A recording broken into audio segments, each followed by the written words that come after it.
Somos del equipo 1 y vamos a presentar el diseño de una antena bicuad a 2.4 GHz por Daniel Andané Valdés y Reséndiz Huitrón Abel. Los temas que vamos a tratar durante esta presentación serán lo que es la introducción, los antecedentes, las aplicaciones de la antena, el diseño de la antena, el patrón de radiación en 3 dimensiones, el patrón de radiación en el plano horizontal y vertical, las gráficas de razón de onda estacionaria antes y después del acoplamiento, que serían también las gráficas. También tenemos las gráficas del coeficiente de reflexión, también para antes y después del acoplamiento, las de la ganancia y también de la impedancia antes y después del acoplamiento. Bueno, la presentación está pues diseñada, encaminada al diseño y a los diferentes parámetros de un tipo de antena, o sea, especialmente para aplicaciones de redes inalámbricas, lo que es la antena bicuada 2.4 GHz, que es muy utilizada en Wi-Fi. Esta consiste en 2 o más bucles cuadrados de hilo, soportados cada uno de ellos por una estructura. Esta puede ser de fibra de vidrio o cualquier material aislante, que permita las frecuencias en el orden de lo que son las microondas. Este tipo de antena fue desarrollada por Clarence Moore en el año de 1942.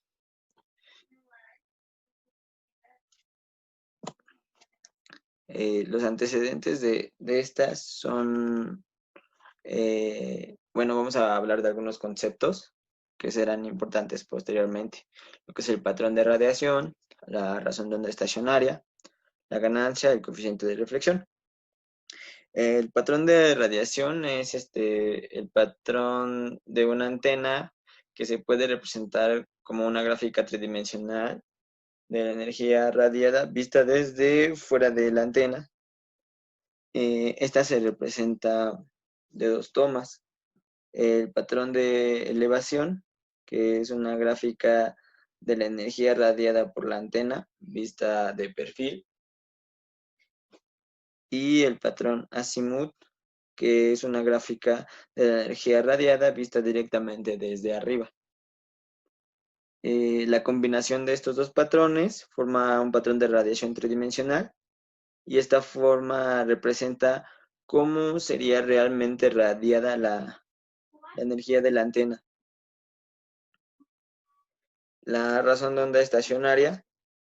Esta es una medida que expresa el grado de adaptación entre la antena y la impedancia del propio circuito.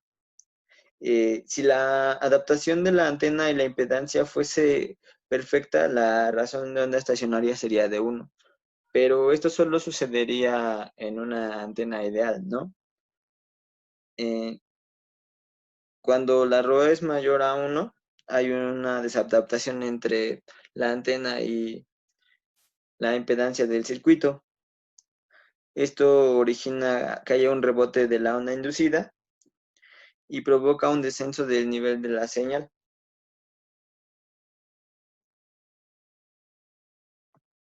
Tenemos la ganancia, y esta se define como la relación entre la densidad de potencia radiada en una dirección y la densidad de potencia que radiaría una antena isotrópica a igualdad de distancias y potencias entregadas a la antena. Una antena isotrópica es una antena ideal que radia la misma intensidad de radiación en todas las direcciones del espacio.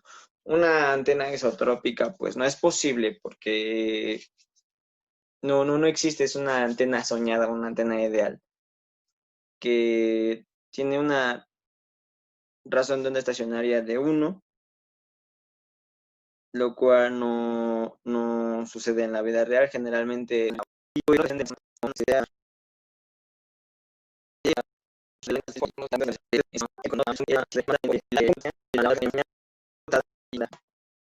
algunas aplicaciones de de la antena biquad es aumentar el rango de las redes inalámbricas.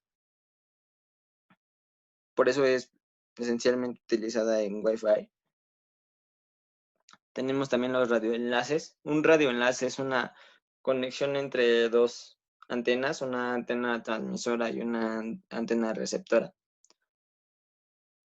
Y radiocontrol de drones. Especialmente es utilizada por lo mismo de la primera aplicación, porque aumenta pues aumenta el enlace entre el control y el dron, entonces pues aumentaríamos la distancia a la que podría trabajar el dron.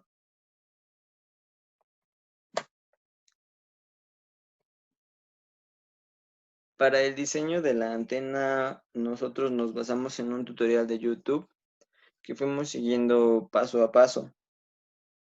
Y este diseño se hizo a través de Geometry Edit del Fortnite 2 que nos presentó el profesor. No fue posible diseñarla, pues ahora sí que solos, porque no viene un prediseño en los diseños que ya vienen prefabricados en el software, pero el tutorial fue de bastante ayuda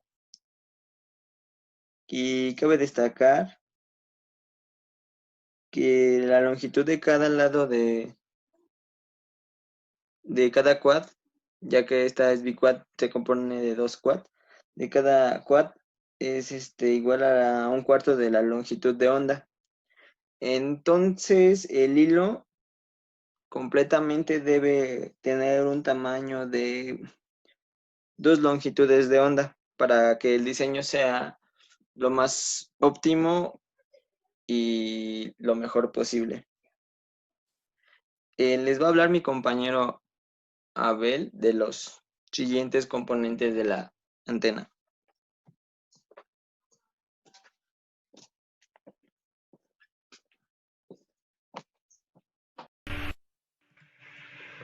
El patrón de radiación en 3D, como se había mencionado anteriormente, es una combinación de los dos patrones, el vertical y el horizontal.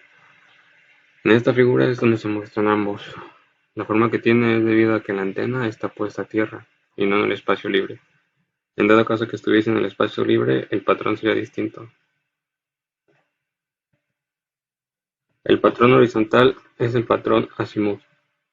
La forma en que se muestra es el patrón visto desde arriba para la antena biquad, que tiene un máximo de ganancia para phi igual a 90 grados. Por otra parte, el patrón vertical es el patrón de elevación, y la vista de perfil para esta antena es la que se muestra a la derecha con forma de alas de mariposa. Tiene un máximo de ganancia para θ igual a 70 grados. Vuelvo a reiterar que el patrón se ve así porque la antena fue simulada en tierra y no en el espacio libre. Si fuera en el espacio libre tendríamos una forma simétrica con la misma forma arriba y abajo. Del lado izquierdo podemos observar la ROE antes del acoplamiento y esta es mayor a 2. Los valores que suelen aparecer en la práctica real rondan entre 1.5 y 2.5. En este caso está un poco más arriba de 2.5. Después del acoplamiento, en el lado derecho, podemos observar que cuando llega a la frecuencia a la que trabaja la antena, la RO es de 1. Este valor es lo ideal, pero para la práctica estos valores suelen variar entre 1.1 y 1.5. Otra observación es que los valores no son mayores a 2 en ningún momento, haciendo el barrido de la frecuencia que va de los 2.2 GHz a los 2.6 GHz. En esta comparativa vemos cómo el coeficiente de reflexión es considerablemente menor cuando se hace el acoplamiento, especialmente cuando se llega a la frecuencia con la que trabaja la antena. La variación de la ganancia no es muy diferente, ni antes ni después del acoplamiento. De hecho, la frecuencia para la que trabaja la antena es la misma y se mantiene en 4.5 decibeles. El acoplamiento no hace gran diferencia respecto a la ganancia, pero para los demás parámetros sí lo hace. La impedancia antes del acoplamiento tiene una impedancia de entrada de 100 ohms y se mantiene así durante todo el barrido. Para la parte real y la parte imaginaria es de aproximadamente 150 y esta va disminuyendo lentamente durante el barrido hasta llegar casi a los 100, a los 2.6 GHz. Después del acoplamiento observamos que la impedancia de entrada en la frecuencia de trabajo de la antena es de 50 ohms, que es la impedancia con la que tenemos una ROE de 1, y sucede lo mismo para la parte imaginaria.